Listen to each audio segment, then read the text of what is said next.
नीलाम्बुजश्यामलकोमलाङ्गं सीतासमारोपितवामभागम् आणौ महासायकचारुचापं नमामि रामं रघुवंशनाथम्। रत्नाकराधौतपदां हिमालयकिरीटिनीं ब्रह्मराजर्षिरत्नाढ्यां वन्दे भारतमातरम् वन्दे भारतमातरम्। अखिल भारतीय साहित्य परिषद के साहित्यकार, साहित्यानुरागी लोगों के हृदय में विद्यमान साहित्य देवता को मैं प्रणाम करता हूँ। समरस भारत के निर्माण में साहित्य की भूमिका, इस विषय पर श्री प्रवीण जी गुगनानी ने मुझे कुछ बोलने का आग्रह किया है।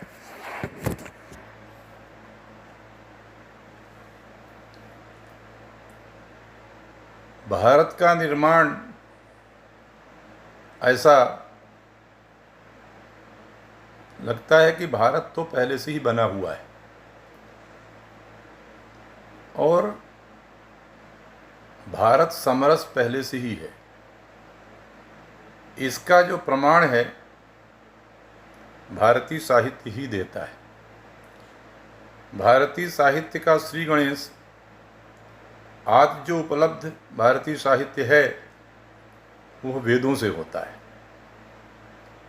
वेदों में साध्यंत अनुशीलन करने से ऐसा लगता है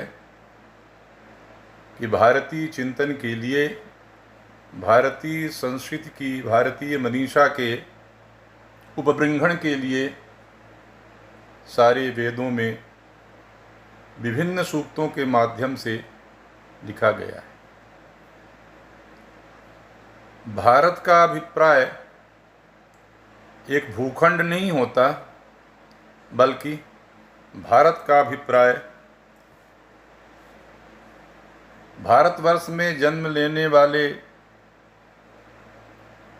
जो मानवीयता है, जो मनुष्य हैं, उनका जीवन और उनके जीवन से सापेक्ष जो कुछ भी है वह भी है। भारत से अभिप्राय उन नदियों से भी है जिनकी अबाध बहती हुई जो तरंगें हैं वो मनुष्यों को, और मनुष्यों के क्या, भारत में पैदा होने वाले तमाम जीवधारियों को निमंत्रित करती हैं अपनी सुचिता से उनको आप्लावित करने के लिए। सारे भारतवर्ष के जो पर्वत हैं अपनी वनस्पतियों के द्वारा, अपनी औषधियों के द्वारा सारे भारत के जीव जंतुओं को स्वस्थ करते हैं। सारी जो प्रकृति है वो भारतवर्ष की, वह मनुष्य के एक साथ रहने के लिए, एक जीवन करने के लिए ही निर्देश देती है। सबके अंदर रहने वाली जो अग्नि है, सूर्य हैं, वायु है, वरुण अर्थात जल हैं, द्यो है, इन सब को स्तुतियों के माध्यम से, सूक्तों के माध्यम से वैदिक ऋषि प्रणाम करता है। जब वो प्रणाम करता है तो नह कहता है। नह का अर्थ होता है हम सब के लिए। वह का अर्थ, वह कहता है मतलब आप सब के लिए। वो किसी एक के लिए वैदिक ऋषि कुछ नहीं कहता। उसका जो भी ऋषि होता है वो विनियोग हम अपनी सुविधा के अनुसार उस मंत्र का करते हैं और उस मंत्र के विनियोग के द्वारा सारी मानवीयता के कल्याण के लिए ये सारे ऋषियों ने अपने मंत्रों को देखा है और हमारे लिए वेदों में संकलित किया है।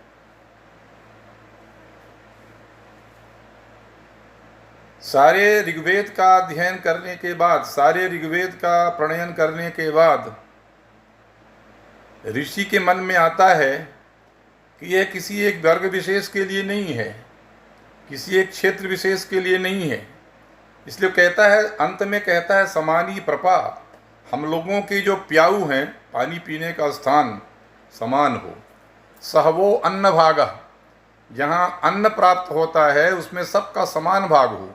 समाने योक्त्रे सहवो युनक्तु, समान बंधन से, समान प्रेम के बंधन से, स्नेह के बंधन से, वह माने आप सबको, वह युनक्तु माने जोड़े।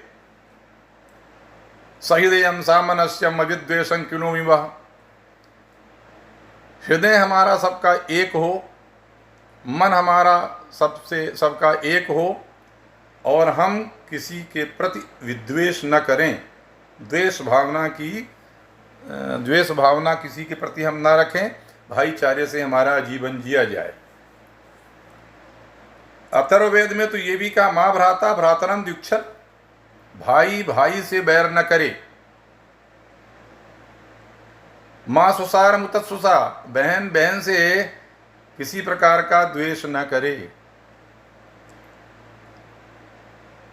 इस प्रकार का जो निर्देश होता है, तो भाई भाई क्या, तो कहा कि हिंदवा सोदरा सर्वे, भारतवर्ष में पैदा होने वाली जो मानवीयता है, सब परस्पर एक दूसरे के बंधु हैं, सब एक दूसरे के भाई हैं।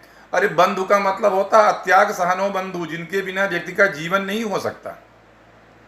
व्यक्ति के जीवन के निर्माण के लिए एकम सद विप्रा बहुधा बनती, एक है जिसको अनेक रूप में वर्णन कर दिया गया। यजुर्वेद में तो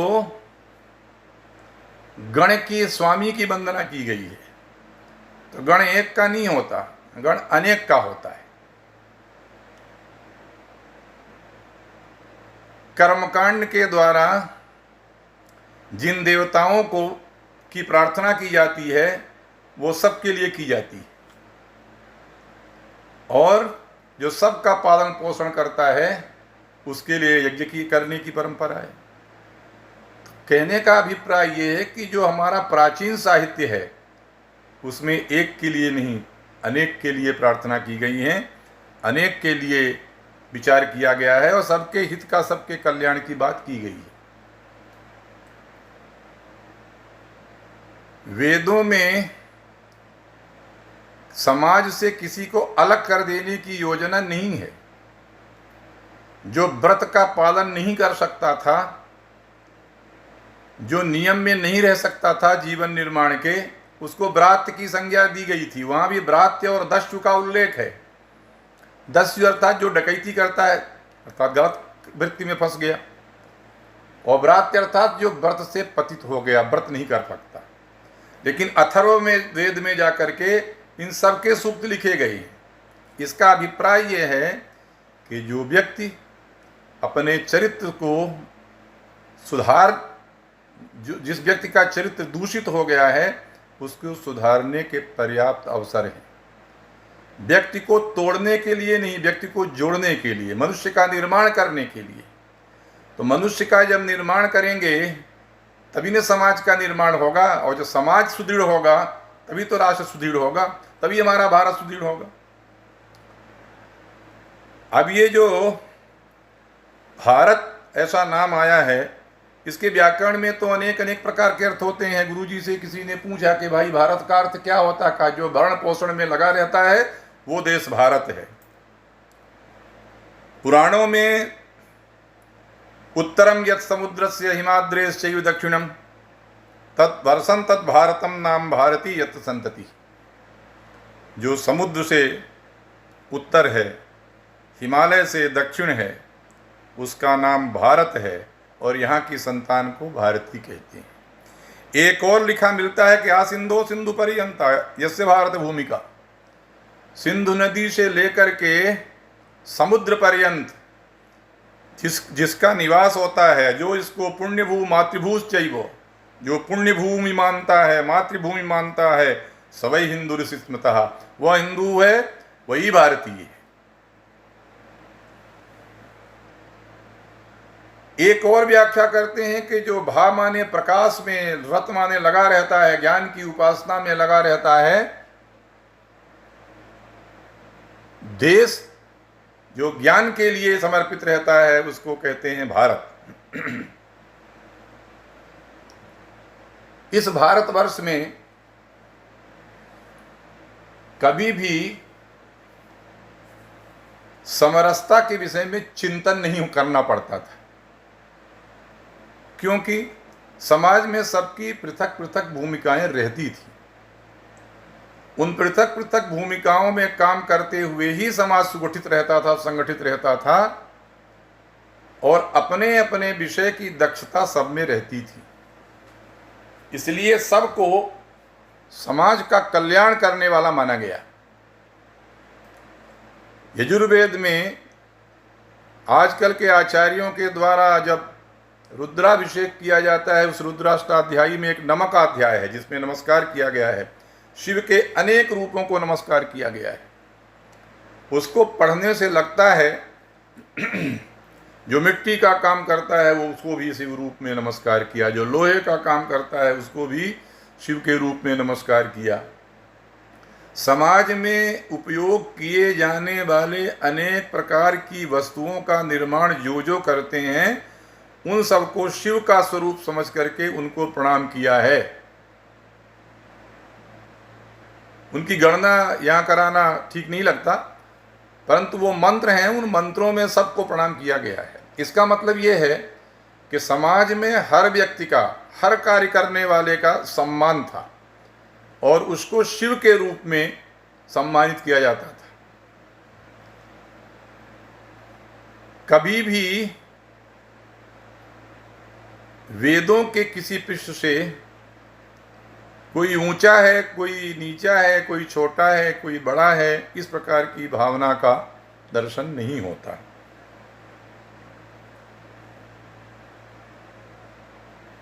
वेदों में एक कवच ऐलूस का प्रसंग आता है।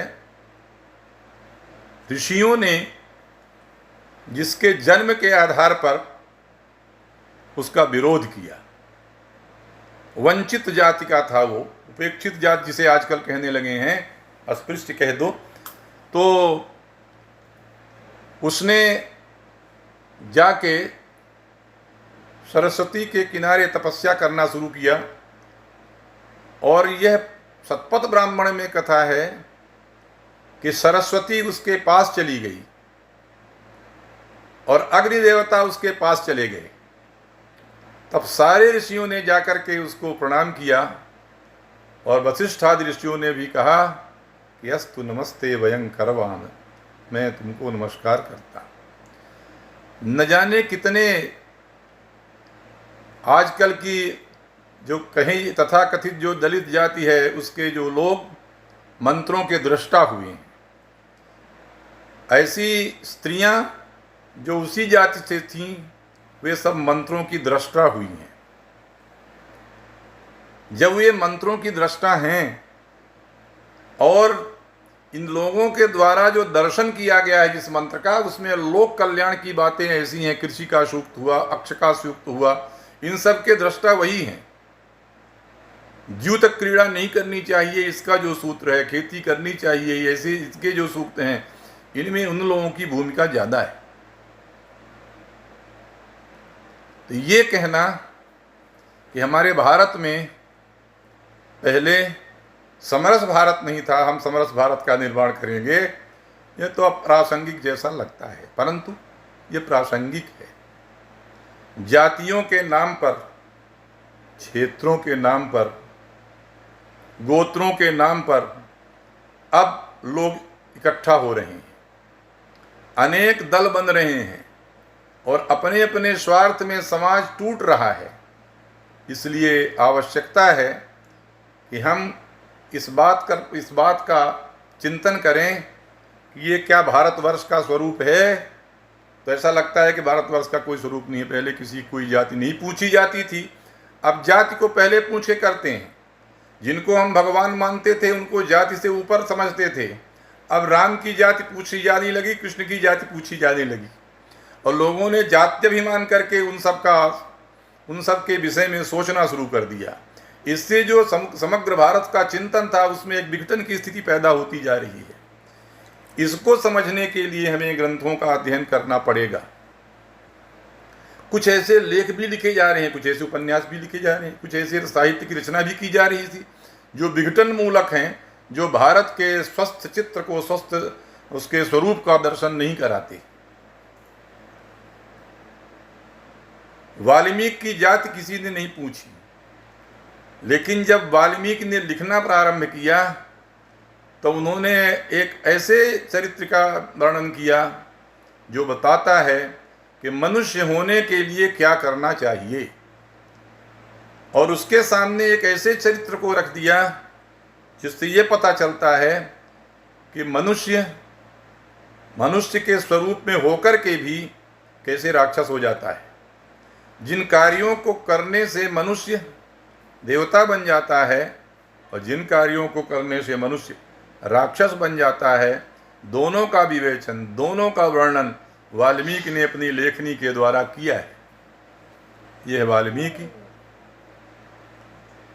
एक उदाहरण बन गए हैं। सारे परवर्ती साहित्य में कोई ऐसा ग्रंथ नहीं है जिसमें वाल्मीकि की छाया न हो, वाल्मीकि का ऋणी न हो, और वाल्मीकि का ऋण तो आज भी लोग चुका नहीं। यह वाल्मीकि की जो कथा है हमारे जीवन से जुड़ी हुई कथा है। हमारे जीवन में बाल कांड आता, कांड माने अवसर, और जब जवान होते हैं तो अयोध्या कांड भी रहता है। हम किसी से कोई भी काम करने के लिए तत्कार हो जाए, योद्धुम अशक्या, हम किसी भी काम में पीछे नहीं हटना चाहते, आगे बढ़ना चाहते हैं। परंतु जीवन में ऐसा भी समय आता है जब हमें सफलताओं के लिए अरण्यों में जाना पड़ता है, आरण्यक संस्कृति में जाना पड़ता है, और ऋषियों से, श्रेष्ठों से उपाय पूछने पड़ते हैं कि जो भारतीय संस्कृति की विकृतियां हैं उनको कैसे दूर करेंगे। अरण्यकांड हो जाता है।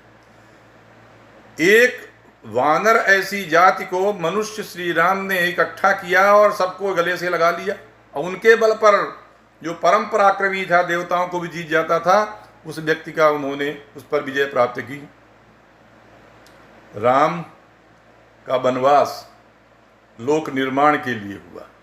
राम का वनवास तो एक बहाना था, परंतु राम जब वनवास में चलते हैं तो राज परिवार से निकलने के बाद जिस व्यक्ति से मिलते हैं वो निषाद जाति का था, और वो पांचवा वर्ण माना गया है। तो भगवान के हाथ में पांचजन्य रहता है। पांचजन्य माने 5 जनों का जो समाज होता है उसके कल्याण की बात करता है, वो पांचजन्य नाम का शंख है। भगवान ने निषाद को, जो नहीं उनके पास आ रहा था, उनको गले से लगाया। केवटों, निषादों, शबरियों, भीलों, वनवासियों, वनेचरों, सबको इकट्ठा करते हैं। सबका प्रेम, सबका कही मृदु वचन प्रेम परितोषे, सबको भगवान प्रेम पूर्वक बात करते हैं, सबका सम्मान करते हैं, इसलिए राम भगवान हुए। ऐसा मनुष्य जो सबके प्रति समाज में सम्मान रखता है वो मर्यादा पुरुषोत्तम भी होता है, पुरुष श्रेष्ठ भी होता है, वही भगवान हो जाता है। तो सारी जो राम कथा है अपने जीवन का निकष प्राप्त करने के लिए 2 पक्षों पर, 2 धाराओं पर चलता है। लेकिन क्या इसको, ये भारत की जो कथा है, भारत का जो साहित्य है, ये अपने राम के लिए क्या कहता है? पहले ही सर्ग में जब वर्णन करने लगे तो उन्होंने कहा समुद्र गांभीर्ये धैर्येण हिमवानिव, समुद्र के समान जो गंभीर हैं, धैर्य में जो हिमालय के समान हैं। और तुलसी ने क्या लिखा? हिमगिर कोटि अचल रघुवीरा, सिंधु कोटि सतसम गंभीरा। समझ में नहीं आता कि ये समुद्र और हिमालय यही 2 क्यों मानक मिलते हैं। कालिदास भी जब वंदना करते हैं कुमार संभव की तो लिखते हैं हस्तुत्तरस्यांदिश देवतात्मा हिमालयो नाम नगाधिराजा। अभिप्राय ये है कि तुलसी के जो राम हैं वही राष्ट्र हैं, वही भारत हैं, और उनको रख कर के केंद्र में उन्होंने सारी राम कथा की रचना की जो उनमें प्रतिबिंबित होती है। उन्होंने कभी किसी से नहीं कहा कि मेरी बात को मानो ही। श्री कृष्ण ने अर्जुन को शिक्षा देने के बाद ये नहीं कहा कि तुम मेरी बात मानना, का यथेक्ष तथा कुछ जैसी इच्छा हो वैसा करो। राम ने भी जब राजसभा ली राज्याभिषेक के बाद, तब यही कहा कि जो अनीति कछु भाषण भाई तो मुहि बरजहु भय बिसराई। अगर मैं कुछ अनीति कहता हूं तो मुझे भय छोड़ करके रोक देना। जब इस देश का कोई व्यक्ति अपनी बात मनवाने के लिए तैयार होता है तो रामायण पढ़ता है। रामायण पढ़ने वाला व्यक्ति भी रामायण के किए हुए आदर्शों के विषय में व्याख्यान प्रवचन तो कर देगा, तो उस आचरण को स्वीकार नहीं करता। साहित्य सदैव अपना दंड लिए रहता है और मनुष्य को मनुष्य बने रहने के लिए सूचना देता रहता है, प्रेरित करता रहता है, सावधान करता रहता है, सचेत करता रहता है। लेकिन हम न जाने कहाँ पहुँच गए हैं कि हम उन बातों में चले जाते हैं जिससे भारत का यह स्वरूप आता रहा है। अब समरस भारत का मतलब सामान्य रूप से, दार्शनिक रूप से इसके तो अनंत अर्थ हैं। सामान्य रूप से अर्थ है कि सब लोग एक साथ मिलकर के रहें, एक साथ बैठ रहे हैं, संगच्छध्वम सबदध्वम जो वेदों में कहा है। लेकिन रस का मतलब समरस और समानता में यही फर्क है, ये अंतर है। रस अंदर की बात है, रस बाहर नहीं पैदा होता। समानता तो ये होती है कि भाई बाही जो एक दूसरे को बराबर बैठा दिया जाए, बराबर मान दिया जाए, व्यवहार की बात हो गई। लेकिन समरसता का मतलब ये होता है कि रस तो अंदर है, मन बुद्धि अंतःकरण में जब एकत्व की भावना हो जाए तब समरस होगा। ये भावना कैसे होगी? ये भावना तभी होगी जब शंकराचार्य के अद्वैत वेदांत का हम परिपालन करेंगे, विवेकानंद के अद्वैत वेदांत का हम पालन परिपालन करेंगे। और क्या, पंडित दीनदयाल उपाध्याय के एकात्म मानववाद का चिंतन करेंगे, तब लगेगा सब में विद्यमान होने वाली आत्मा एक है। ये जो शरीर है, ये जो घड़ा है, ये जो मिट्टी है, ये तरह तरह की है, अंदर विद्यमान होने वाला एकम सत एक ही है। तो ब्रह्म बहुधा विप्रा बहुधा वदंती। तो जो विद्वान लोग हैं वो उसको अनेक अनेक प्रकार से कहते हैं, सब में वही तत्व विद्यमान है। ऐसा करने से, वेदांत को अपनाने से सब में एक ही रस है। तो भाई ये रस क्या होता है? तो कहा ये रस विभावैर अनुभावैश्च सात्विकैर व्यभिचारिभिः आनीयमानः स्वाद्यत्वं स्थायी भावो रसास्मृता। अस्थायी भाव तो अस्थायी भाव ही रस है। तो स्थायी भाव कहाँ होता है? का स्थायी भाव सारे मनुष्यों के अंदर विद्यमान रहता है। तो ये स्थायी भाव दिखता क्यों नहीं है? कहा कि जब रस में आता है तब दिखता है। तो रस बनने के लिए क्या होगा? कहा विभाव अनुभाव व्यभिचारी भाव। भरत मुनि ने नाट्यशास्त्र लिखा, तो क्यों लिखा भाई? अरे साहित्य जो लिखा जाता है वो दो प्रकार का होता है, एक तो सुनता है और एक देखता है। जो सुना जाता है वो श्रव्य, जो देखा जाता है वो दृश्य। तो सुने जाने वाले साहित्य का तो स्वयं अंतः अनुशीलन करना पड़ता है, स्वयं चिंतन करना पड़ता है, तब रस की उसमें निष्पत्ति होती है, उत्पत्ति होती है। लेकिन जो दृश्य है, दृश्य काव्य जो है, नाटक जो है, वो सब दिखते हैं। अवस्थानुकृतिर नाट्यम, समाज में रहने वाले व्यक्तियों की अवस्था का अनुकरण करना ही नाटक है। तो उस नाट्य को देख करके जो सामाजिक है, तो वो भी कहा है सामाजिक, जो सहृदय होगा, इसीलिए कहा रसिके सुख कवित्व निवेदनम शिरसि मालिक मालिक मालिक। हे ब्रह्मा इतर तापसतानि अधिक्षया विलिखतानि सहे चतुरानन। हमारे भाग्य में तुम जब लिखने लगना अनेक कष्ट लिख देना, लेकिन जो रस नहीं जानता, जो भाव नहीं जानता, उसको कविता सुनाना, साहित्य सुनाने की बात मत लिखना। क्यों? हम जो बात कहेंगे अगर व्यक्ति के समझ में ना आई, संप्रेषणीयता नहीं हुई, तो कोई लिखने का मतलब नहीं होता है। तो ये जो रस है इसका मतलब आनंद। तो ये समरस आनंद सबका एक जैसा, सब के आनंद में सब शामिल हों, ऐसा भारत हमको चाहिए। ये साहित्य के अतिरिक्त कहीं नहीं मिलता। तो साहित्य ने कैसे इसको किया भाई? साहित्य अपने उदाहरणों के माध्यम से, साहित्य अपने घटनाओं के माध्यम से, वस्तु नेता रस, 3 वस्तुएं होती हैं साहित्य में। कथा वस्तु होती है, कोई पात्र के माध्यम से वो कथा चलती है, और उन पात्रों के बीच में जो आनंद उत्पन्न होता है उसको देख करके कभी हम सुखी होते हैं, कभी दुखी होते हैं, कभी क्रोध में आते हैं।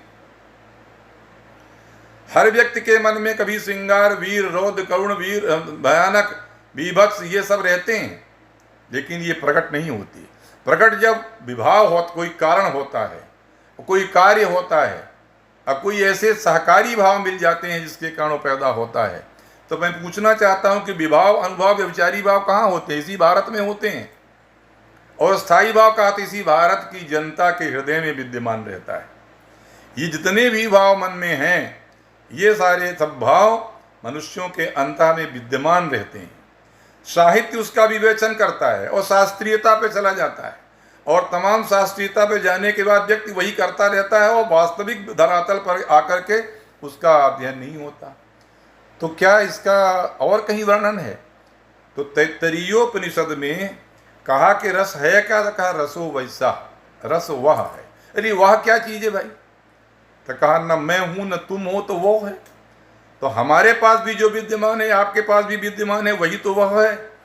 सह माने वह, अन्य जिसको कहते हैं हम, वो प्रथम पुरुष है। प्रथम पुरुष तो वह ही है जिसको सर्वनाम कहते हैं। सह सर्वनाम है। तो सर्वनाम माने जो सबका नाम है। अरे ये नाम किसी का नहीं होता है। जो भी नाम हमारे हैं, उन नाम के प्रति हमारा अनुराग हो गया है, इसलिए हमारा नाम है। ये नाम सर्वनाम है, अर्थात ये सारे नाम तो भगवान के ही नाम है। साहित्य की भूमिका भारत को भारत बने रहने देने के लिए है। जो साहित्य शिवम सत्यम शिवम सुंदरम, सत्य का वर्णन तो करता है, लेकिन शिव के लिए नहीं करता, कल्याण के लिए नहीं करता। सुंदरता से वर्णन करता है, पर शिवत्व नहीं होता है, वो साहित्य साहित्य नहीं है। यही साहित्य का प्राण है। सत्य तो है, कथा तो है, लेकिन शिव बनाए उसको। शिव जो कथा होती है वो लोगों कल्याण, इसलिए हमारे यहाँ भरत वाक्य बोला जाता है, अंत में मंगल वाक्य बोला जाता है। नाटक के अंत में भरत वाक्य की परंपरा है, जो सबका कल्याण करने की कामना करता है। प्रारंभ में मंगलाचरण होता है, मंगलाचरण की परंपरा साहित्य में है।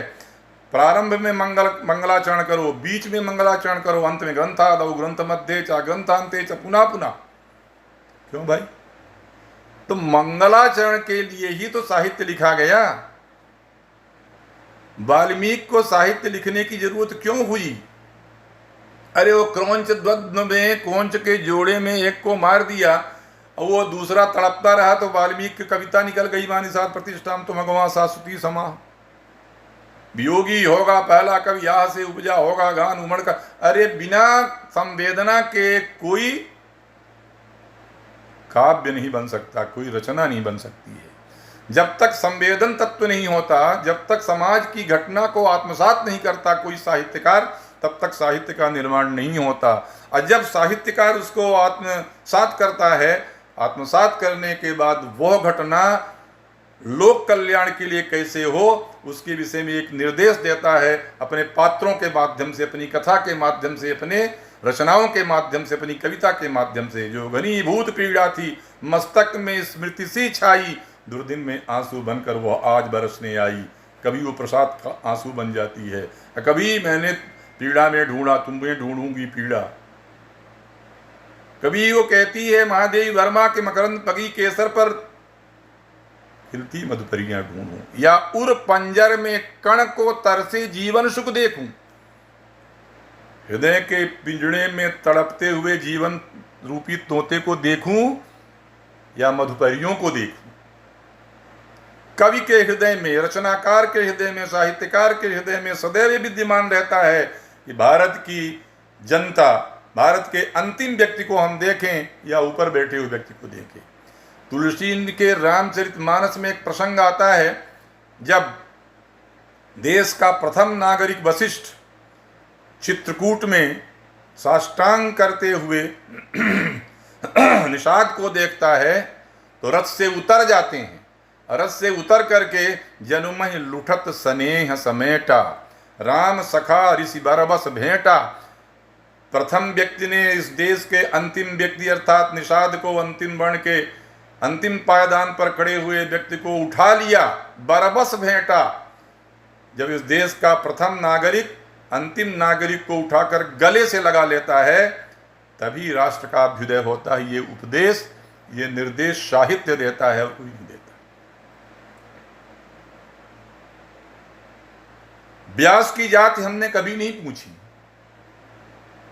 लेकिन व्यास ने घर में कला हो तो महाभारत हो जाती है।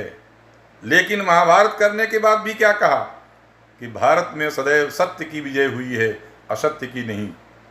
सत्यमेव जयते नानृतम। परोपकारः पुण्याय पापाय परपीडनम। दूसरे का उपकार करना भारत का धर्म है और दूसरे को कष्ट देना महान पाप है। ये व्यास का संदेश है, व्यास का निर्देश है। तो भारत का जो साहित्य है उसने भारत के समग्र समाज को एक करने के लिए सारे साहित्यों की रचना, सारे साहित्य की रचना की है। परवर्ती काल में भी रामचरितमानस तो सबके कंठ का हार बना हुआ है। वहां पर भी अनेक प्रकार की बातें हैं, अनेक प्रकार के लोगों ने उनमें अपनी व्याख्याएं दी भी हैं। और उन बातों को तुलसी ने लिखा, जे गाव ये चरित्र संहारे। जो इस चरित्र को संभाल के गाता है वही मानस का रक्षक है। लेकिन अब यह संभाल के नहीं गाते, विकृत होकर के गाते हैं। ऐसे प्रवचन व्याख्यान देते हैं जिसमें समाज सुसंगठित न रहे, समाज के एकत्व की बात न रहे, विखंडन होना शुरू हो जाए। इसलिए हमको भी अपनी व्याख्या करने के लिए सावधान रहना पड़ेगा। वो कहते हैं वर्णा नाम अर्थ संज्ञा नाम। अरे वर्ण, चारों वर्णों की बात तो सुनो, उसमें किया। अर्थ माने उनका चरित्र। तो जो साहित्य है ये अपनी परिभाषाएं जब देता है तब भी कहता है कि आप में दोष नहीं होना चाहिए, साहित्य में कोई दोष नहीं होना चाहिए। तो होना क्या चाहिए का गुण। तददोषौ शब्दार्थौ सगुणावन अलंकृति पुनः क्वापि। आभूषण की आवश्यकता नहीं है साहित्य में, अलंकार हो या न हो, लेकिन उसमें गुण होना चाहिए, रस होना चाहिए, दोष नहीं होना चाहिए। दोष होगा तो काव्य काव्य नहीं रह जाएगा। कहता है कि मनुष्य को साहित्य बनता है उसी प्रकार से, शब्द और अर्थ से जैसे साहित्य बनता है उसी प्रकार से मनुष्य और उसके चरित्र के द्वारा जीवन का निर्माण होता है। तो लगता है कि यह परिभाषा साहित्यकार जब लिखता है, साहित्य शास्त्री जब लिखता है तो कहता है कि तुम्हारे जीवन में, तुम्हारे चरित्र में गुण तो हो, सजावट हो या ना हो, लेकिन गुण तुम्हारे पास हो, माधुर्य हो, ओज हो, प्रसाद हो और अनेक प्रकार के गुण हो। मूल तो यही गुण है, परंतु दोष नहीं होना चाहिए। न तुम्हारे शब्दों का दोष हो, न तुम्हारे वाक्यों में दोष हो, न तुम्हारे चरित्र में अर्थात अर्थ में कोई दोष हो, और तभी तुम उत्तम व्यक्ति कहे जाओगे। ये साहित्य ही देता है। और अपने रचनाओं के माध्यम से भी साहित्य, जब भी हम कोई आचरण करना चाहते हैं, जब भी हम कोई अच्छी बात करना चाहते हैं तो कोई न कोई साहित्य को ढूंढते हैं, साहित्य से निकाल के लाते हैं। उन शब्दों के द्वारा, उन वाक्यों के द्वारा हम मनुष्य को निर्देश देते हैं कि हमें ये करना चाहिए, ये करने से हमें राम बनना है, ये करने से हमें रावण बनना है। रावण बनना चाहो तो ये करो, राम बनना चाहो। एक अपने लिए सब कुछ करता है, एक दूसरों के लिए सब कुछ करता है। हमारा स्वभाव है हम दूसरों के लिए करते हैं। हमारी इंद्रियां अपने लिए कुछ नहीं करती हैं। हाथ अपने हाथ में भोजन नहीं रखता, वो मुंह में डालता, मुंह अपने हाथ में नहीं रखता। मुंह जीभ को देगा, दांत को देगा और ये सब अंदर प्रवेश कर जाएंगे। फिर रस, रक्त, मांस, मेद, अस्थि, मज्जा, ओज, ये सब कैसे बनते हैं? अपने पास रखे तो रोग हो जाएगा। इसलिए हमारा स्वभाव ऐसा है कि कोई भी बातें, कोई भी चीज़ों का संग्रह अपने लिए मत करो, सबके लिए करो। सबके लिए है, दूसरों के लिए है। इसीलिए कहता है कि भाई हमको कल्याणकारी बात सुनना चाहिए, अच्छा सुने, अच्छा देखें। परंतु परवर्ती काल में ये जो स्थितियां हो गई हैं, परवर्ती काल में लोगों ने जो सामाजिक विघटन और वर्गवाद की बातें की है, इन सब बातों को करने के लिए, इन सब बातों को दूर करने के लिए साहित्य को ही खड़ा होना पड़ेगा। परतंत्र राष्ट्र में, परतंत्र भारत में भी साहित्यकारों ने कभी भारत भारती के माध्यम से, मैथिली शरण गुप्त थे, न जाने कितने कवि, भक्तिकाल के कवियों ने तो प्रतीक मान करके देवताओं को न जाने कितनी बातें की है।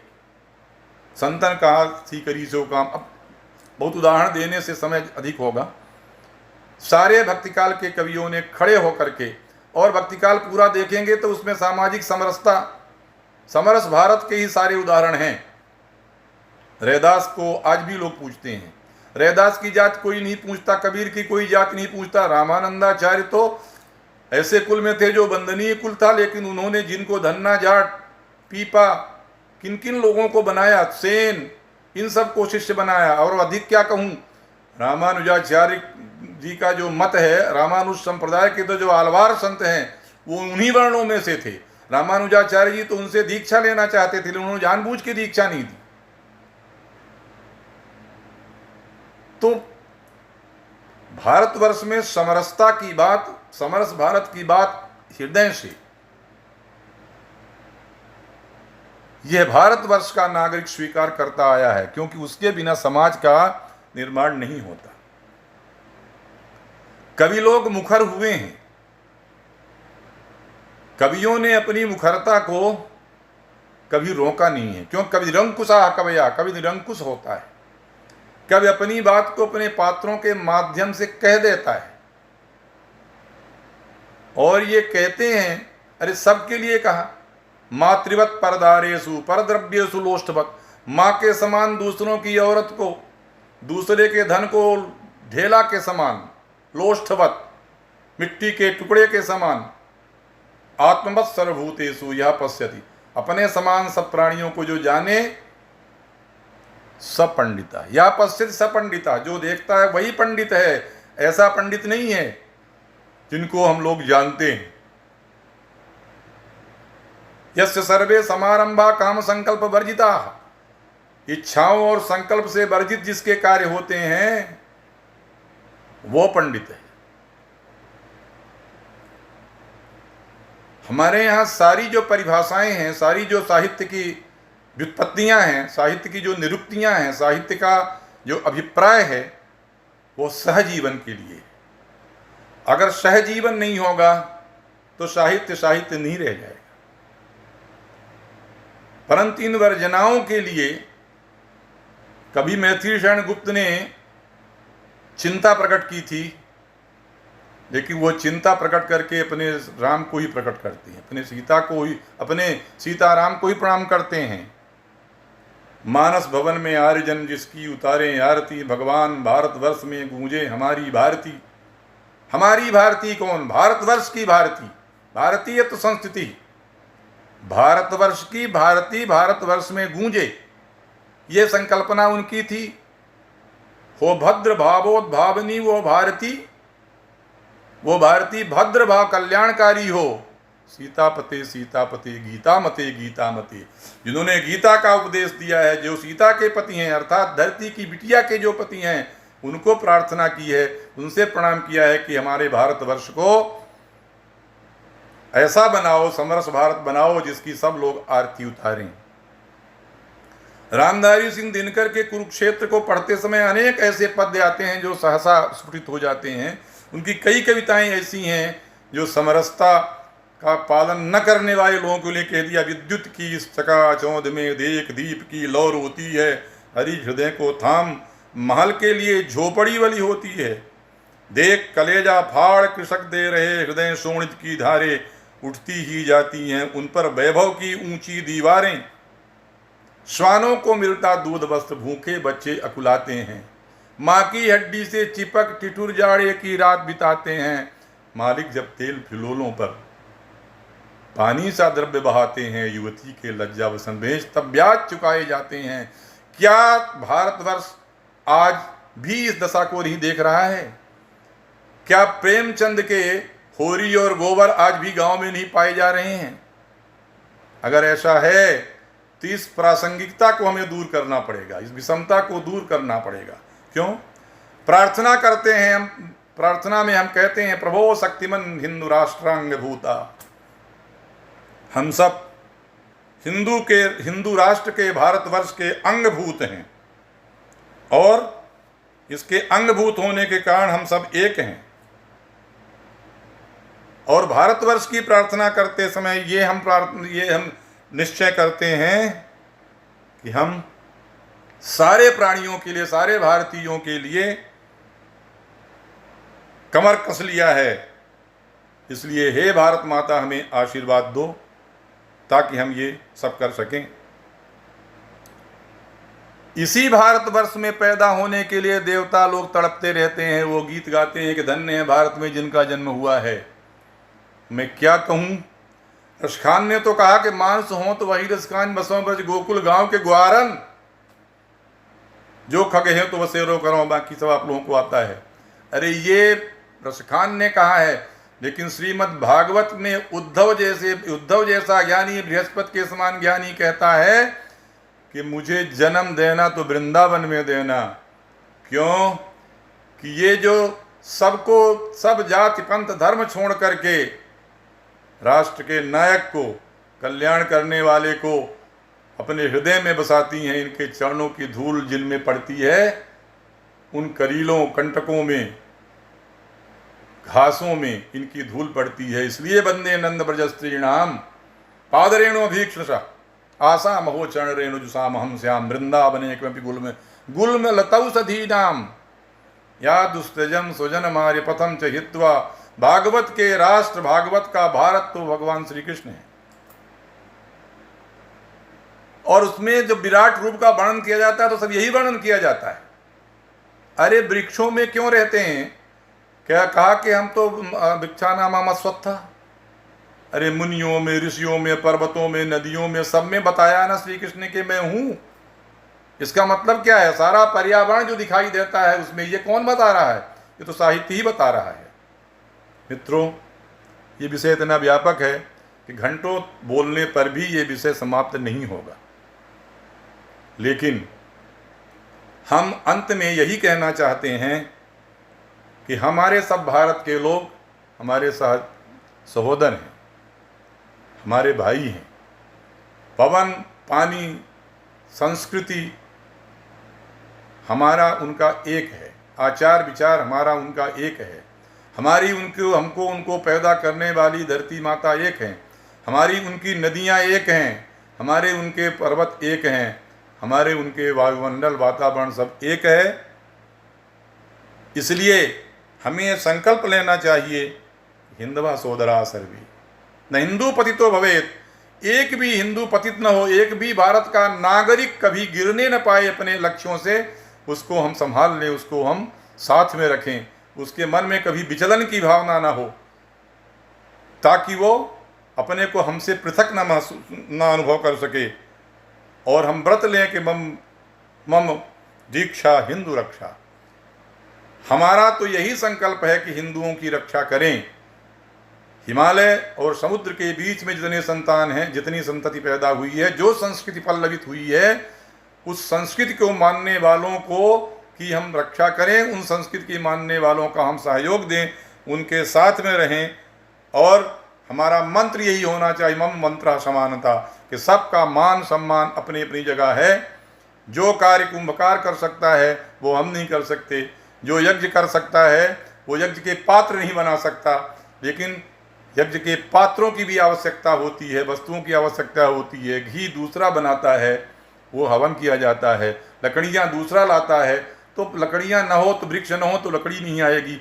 मेरा कहने का अभिप्राय है कि जो भी समग्र भारत की संपत्ति है वह एक साथ होकर के कभी यज्ञ के माध्यम से खड़ी रहती है, कभी साहित्य में आकर के वह अपनी अपनी उपयोगिता को बताती है, और यह साहित्यकार है जो समय समय पर समय की मर्यादा को देख करके, अवसर को देख करके सचेत करता रहता है कि तुम सावधान रहो, सावधान रहो, ताकि मनुष्य मनुष्य बना रहे। अगर मनुष्य मनुष्य नहीं बना रहेगा तो विघटन और समरसता का विनाश होगा। अगर समरसता नहीं रह पाएगी तो मनुष्य का जीवन रहेगा, कैसे रहेगा, ये विचारना कठिन है। इसलिए आज तमाम साहित्यकारों के लिए यही आह्वान है कि आइए हम सब लोग मिलकर के ऐसे साहित्य की रचना करें, ऐसे साहित्य पर व्याख्यान दें जिसका अभिप्राय लोकहित हो, समाज का कल्याण करने का हो, राष्ट्र का कल्याण करने का हो। इन्हीं शब्दों के साथ मैं अपनी सरस्वती को प्रणाम करता हूँ।